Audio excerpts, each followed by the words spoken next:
لکه وزارت دفاع او وزارت داخله او ریاست امنیت کې دې کې هغه کسان ګمارل سوي چې هغه بې کفایته دي. یو کال نه مخکې د هغه سوي تاسو وګورئ دغه 18 کاله کېږي دغه د اردو سربازانو نه آشه خوري. دنیا سربازانو چیغې وکړې هېچ چا هم غږ وانه اورېد. صحیح ده دغه فساد یې وکړه سربازانو خپله وینه قربان کړې نو تنخوا و آشه پروا نه کوي. اوس د دوی د سر سودا روانه ده. دوی د سر سودا روانه کړې دغه مشرانو د بې کفایته مشرانو رئیس صاحب جمهوره. ګورئ تاسو یو بیلګه یې دا ده دا دالونګ چې و جنرال صاحب دی په لوی هغه کې و پکتیا کې څو ولایتونه یې په امن کې کړي وو هغه یې بې ګناه برطرفه که تا ته یې در مخکې که لرې که.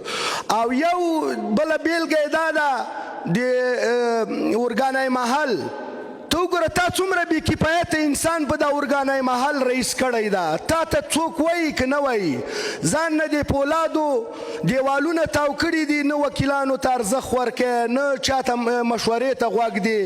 یو څو کسو ته نیولی دغه اورګانای محل رئیس چې دا بې کفایته والیان یې مقرر کړه بې کفایته ولسوالان یې مقرر کړه بې کفایته ښاروالان یې مقرر کړه. نن وګوره حالات کوم ځای ته ورسېد. راځم بل خبرې ته چې د لوګر کې ډېره بې امني ده. 4 ولسوالیو سقوط کړی خوښي ولسوالۍ که سبا یې سقوط وکړه که بله ورځ که چېرته ته دې ته توجه ونه کړې تا ته خو څوک خبرې رئیس صاحب جمهوره نه در رسوي که نه.